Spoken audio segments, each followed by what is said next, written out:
Welcome.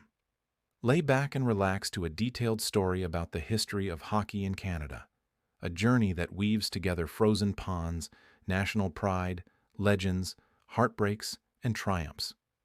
This isn't just about a sport.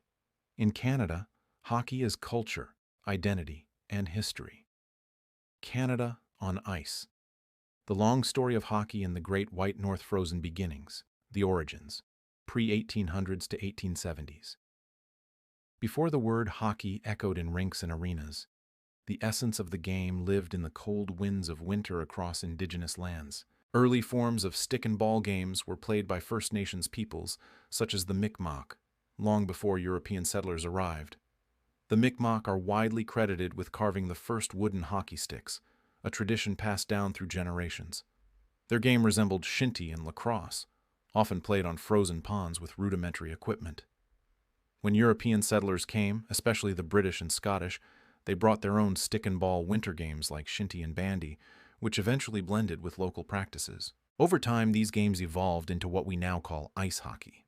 A game takes shape the first recorded matches, 1870s to 1890s. While hockey's true birthplace is debated, one of the earliest and most important moments occurred in Montreal, Quebec. In 1875, the first indoor hockey game took place at the Victoria skating rink in Montreal. It featured two nine-player teams, a wooden puck, used instead of a ball to avoid damaging walls, and basic rules adapted from field hockey. This match laid the groundwork for organized ice hockey. Soon after, McGill University students helped standardize the rules, forming the first official teams. In 1893, Lord Stanley of Preston, the Governor-General of Canada, donated a Silver Challenge Cup to be awarded to the best amateur hockey team in Canada. That cup, the Stanley Cup, would become the sport's most revered trophy. National passion. Hockey becomes Canada's game, 1900s to 1920s. By the early 20th century, hockey was spreading like wildfire across Canada. Every town from Halifax to Vancouver had teams, leagues, and frozen ponds filled with kids playing before and after school. Hockey moved from amateur pastime to professional sport. Teams began paying players, and leagues emerged. In 1917, a pivotal moment occurred, the formation of the National Hockey League, NHL, in Montreal. The league began with 4 teams, including 2 Canadian originals, the Montreal Canadiens and Ottawa Senators. The Canadiens, founded earlier in 1909, were created to represent Montreal's French-speaking community. They would go on to become the most successful franchise in hockey history. Meanwhile, other Canadian cities, like Toronto and Quebec City, developed fierce rivalries. The NHL began to expand, but hockey in Canada was more than a professional sport. It was a social ritual. It brought communities together on winter nights and shaped regional identities. War, expansion, and dominance. 1920s to 1950s. During the World Wars, many Canadian players enlisted, and some never returned. But the sport continued, serving as both distraction and inspiration. The Stanley Cup finals were still played during the wars, offering a sense of normalcy. In the 1920s and 30s, Canadian teams dominated international competition. Canada won gold in hockey at 5 of the first 6 Olympic Games, 1920-1952. Canadian amateur clubs like the Winnipeg Falcons and Edmonton Mercuries represented the nation and won with ease. Meanwhile, the NHL was expanding into U.S. markets, but Canada remained its talent factory. Small towns like Flin Flon, Moose Jaw, and Parry Sound became known for producing hockey stars. It was during this time that legendary players emerged. Howie Morenz, Sil Apps, and later Gordie Howe, known as Mr. Hockey. By the 1950s, hockey had become not just a pastime, but a pillar of Canadian identity. Saturday nights were sacred for one reason: Hockey Night in Canada. Cultural icon, Hockey Night and national identity, 1950s to 1970s.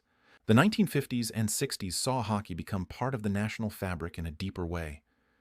Hockey Night in Canada, first broadcast on radio in 1931 and TV in 1952, became a Saturday night ritual. Foster Hewitt's famous call, "He shoots, he scores," echoed in living rooms across the country.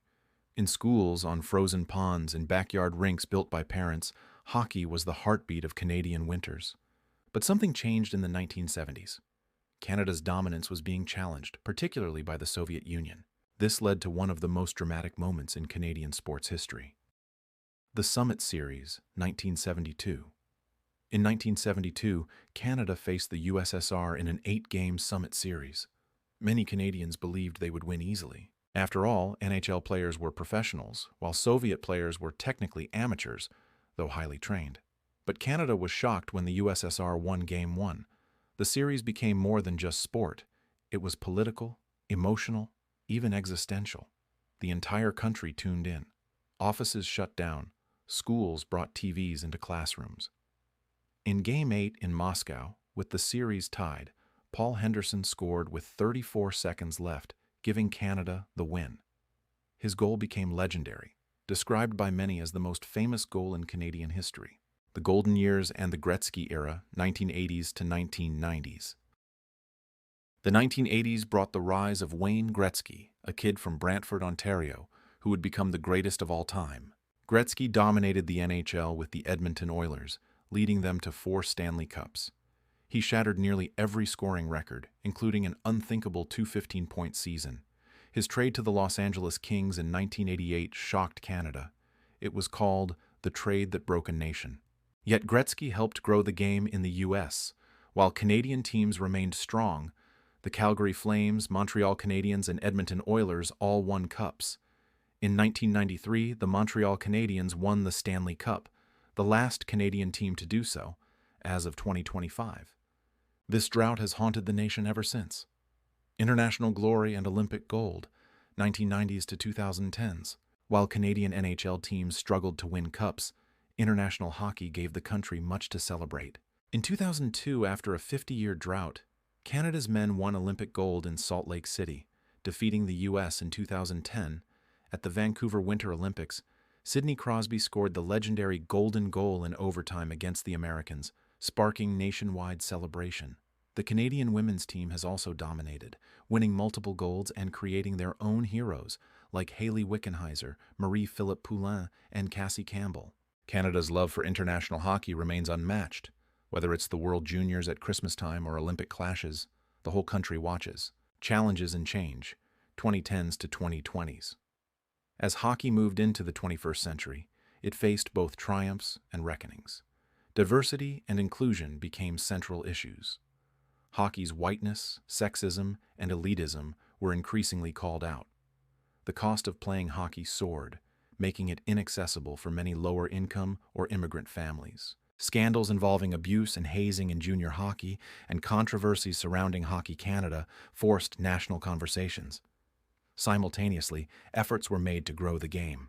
First Nations hockey programs, girls' hockey leagues, and hockey for newcomers.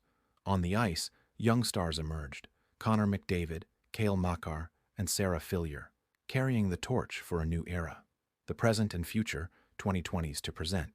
Today, hockey in Canada is at a crossroads. The NHL remains deeply Canadian in talent, even if only 7 teams are based in Canada. The newly formed Professional Women's Hockey League, PWHL, includes Canadian teams and top talent, finally giving elite women's players a sustainable pro league.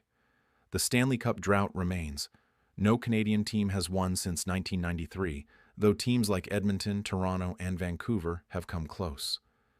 Youth hockey continues to evolve with greater attention to mental health, inclusivity, and community. Despite everything, the core remains unchanged: a stick, a puck, a sheet of ice, and a dream. Final thoughts.